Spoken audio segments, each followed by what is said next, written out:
¿Alguna vez pensaste que veríamos este día? Y no me refiero a un cambio de gobierno o a una nueva ley, sino a algo que parecía grabado en piedra en la historia de este país. La idea de que hay personas, un grupo muy selecto, que simplemente están por encima de todo, que son intocables. Es fascinante que lo plantees así, porque lo que acabamos de presenciar no es solo una transacción bancaria, aunque la cifra sea astronómica. Estamos ante el colapso de un mito. Durante décadas nos vendieron la idea de que el poder económico era el verdadero poder, el que mandaba, y que el Estado no era más que un administrador a su servicio. Pero esta semana esa narrativa se rompió. Exacto. Y para poner en contexto a quienes nos escuchan, estamos hablando del desenlace del caso de Ricardo Salinas Pliego. La noticia es brutal. Va a pagar más de 32,000 millones de pesos en impuestos. Pero lo que me llama la atención no es solo el dinero, sino la forma. ¿No te parece irónico que el hombre que decía que no pagaría ni un rábano ahora tenga que desembolsar esa fortuna? La ironía es deliciosa y a la vez devastadora para su imagen. Piénsalo. Más de 10,000 millones de pesos ya entraron a la tesorería y el resto, y aquí está el detalle que parece un guión de comedia negra. El resto lo va a pagar en 18 abonos. Es casi poético. El dueño de Electra terminando pagando sus deudas con el Estado en pagos chiquitos. Es increíble, como si el destino tuviera sentido del humor. Pero más allá de la anécdota de los abonos, quiero que profundicemos en lo que esto significa políticamente. Hay gente que dice, bueno, le hicieron un descuento, debía 51,000 millones y pagó 32,000. ¿Tú crees que eso mancha la victoria del Estado o es simplemente pragmatismo? Es un punto de vista válido y entiendo la frustración. Si tú o yo debiéramos impuestos, no tendríamos ese margen de maniobra. Sin embargo, hay que leer esto con frialdad política. No existe legalmente hoy en día una prohibición para que se acceda a ciertos beneficios si la ley lo permite, aunque moralmente nos parezca reprobable después de tantas artimañas dilatorias. Pero perderse en el descuento es no ver el bosque. Lo trascendental aquí es que Salinas Pliego no pagó porque quiso, ni por un acuerdo voluntario o una concesión graciosa. Pagó porque el Estado no se dobló. Esa es la clave, ¿verdad? El no se dobló. Porque estamos acostumbrados a que los magnates litiguen eternamente. Su estrategia siempre fue: alargo el juicio, presiono con mis televisoras, me hago la víctima y al final el gobierno en turno cede para evitar problemas. Exactamente, ese era el modelo de negocio de la oligarquía mexicana. No pagaban porque no querían, porque se sentían dueños del país. Usaban sus medios de comunicación como armas de extorsión política. Si me cobras, te ataco. Y funcionó durante sexenios. Los políticos terminaban siendo sirvientes del capital. Pero esta vez la ecuación cambió. El Poder Judicial, o al menos las resoluciones firmes, y el Ejecutivo se mantuvieron firmes. Es la primera vez en mucho tiempo que vemos al Estado mexicano imponer su soberanía fiscal sobre el hombre más rico y ruidoso de la oposición. Y hablando de ruidoso, hablemos del personaje, porque Salinas Pliego no es solo un empresario. Se construyó este personaje del tío Richie, el libertario, el rebelde que lucha contra los gobiernícolas. Se fue a buscar apoyo de Trump, intentó coquetear con los movimientos de ultraderecha internacional. ¿Qué queda de eso hoy? Quedan escombros. Su narrativa colapsó totalmente. Él se vendía como la resistencia, como el hombre libre que no se somete a la dictadura. Pero la realidad lo golpeó en la cara. Perdió en los tribunales. No fue una persecución política, fue la aplicación de la ley y al pagar admite tácitamente su derrota. ¿Qué credibilidad le queda ahora ante sus seguidores? Esos que le aplaudían cuando insultaba a los funcionarios. Ahora ven que su ídolo, el supuesto todopoderoso, tuvo que agachar la cabeza y sacar la chequera.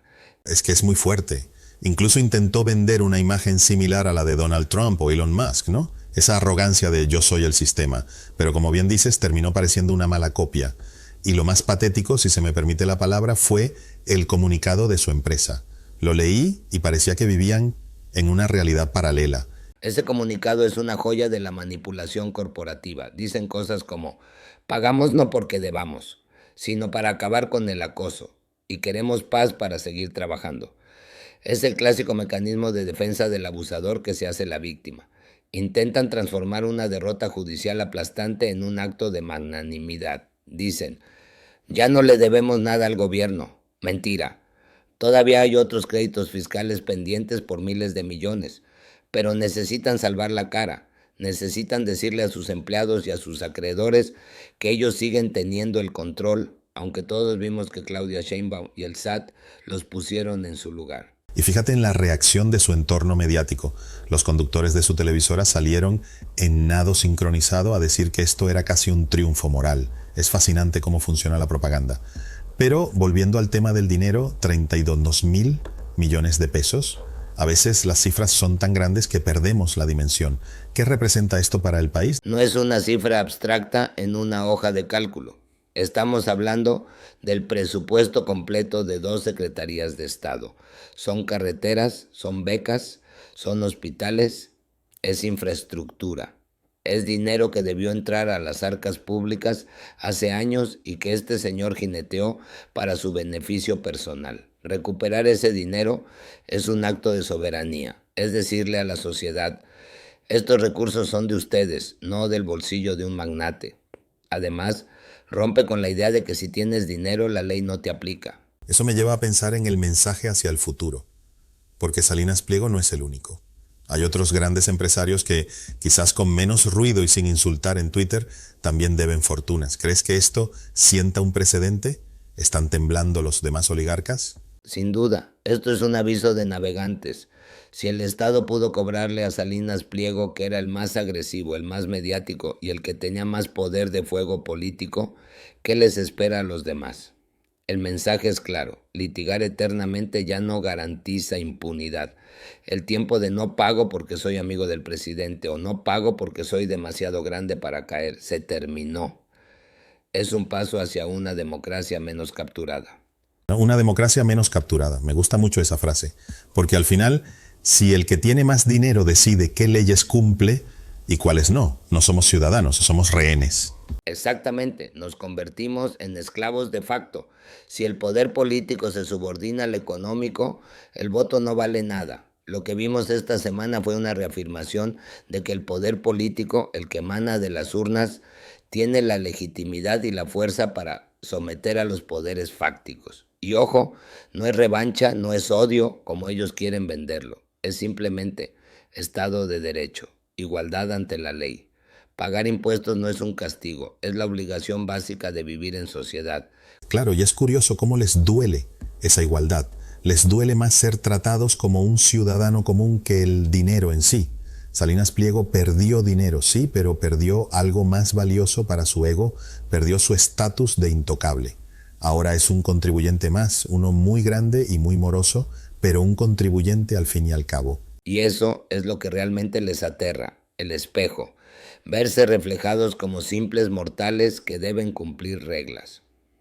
Durante el neoliberalismo se construyó el mito del empresario exitoso como un ser superior, un outsider que generaba riqueza a pesar del Estado. Pero casos como este nos recuerdan que muchas de esas fortunas se hicieron al amparo del poder, con privatizaciones opacas y concesiones ventajosas.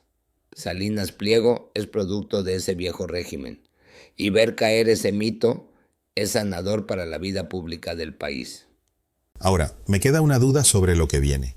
Él ya pagó esta parte, pero mencionaste que hay más deudas, y su actitud en redes sociales, aunque golpeada, sigue siendo agresiva. ¿Crees que intentará reagruparse políticamente o este golpe lo deja fuera de combate? Es un animal político herido, y eso lo hace peligroso, pero su margen de maniobra se ha reducido drásticamente.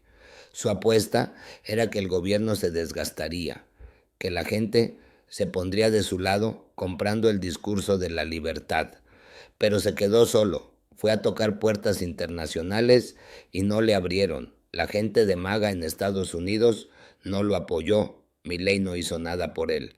Se dio cuenta de que su influencia era una burbuja. Seguirá haciendo ruido, seguro, pero ya no desde una posición de fuerza. Ahora grita desde la derrota. Es muy fuerte pensar en esa soledad.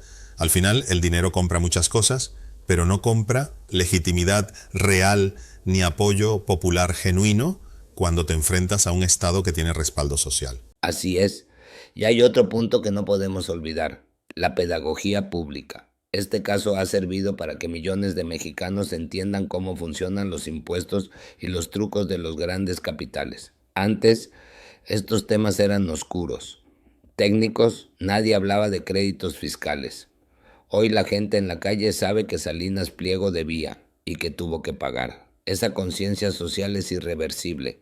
Ya no pueden operar en las sombras. Tienes toda la razón. Se ha vuelto un tema de conversación nacional y creo que también reivindica la función del servidor público. Durante mucho tiempo se demonizó al SAT, a los auditores, a los funcionarios, llamándolos burocracia inútil. Pero aquí vemos que hay un trabajo técnico y legal muy serio detrás para lograr doblar a un gigante así. Totalmente. Es una victoria institucional.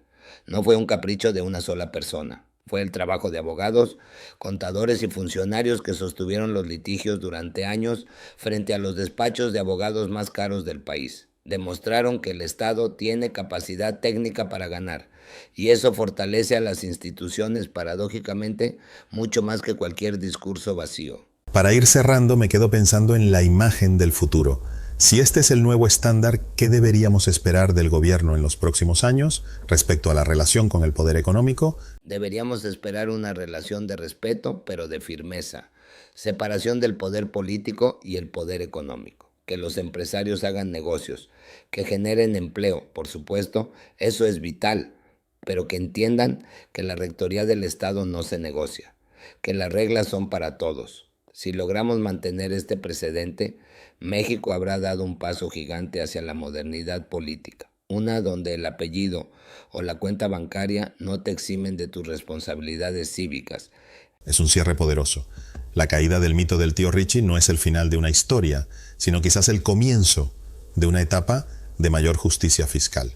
Y como bien dijiste, aunque traten de disfrazarlo de victoria o de acuerdo por la paz, la realidad es una sola. El Estado ganó, la ley se cumplió y el oligarca tuvo que pagar. Y lo hizo en abonos chiquitos. No olvidemos nunca ese detalle. La justicia a veces tarda, pero cuando llega con esa dosis de ironía, se disfruta el doble. Sin duda, nos quedamos con esa imagen. Gracias por este análisis tan profundo. Creo que nos ayuda a ver más allá del titular y entender el cambio de época que estamos viviendo. Gracias a ti y a la audiencia. Que se queden con esta reflexión. El poder real reside en la colectividad representada por el Estado, no en el capricho de un individuo, por más rico que sea. Hasta la próxima. Hasta la próxima. Suscríbete y activa la campana en Guardián de la Conciencia, porque el primer territorio que se pierde es la verdad.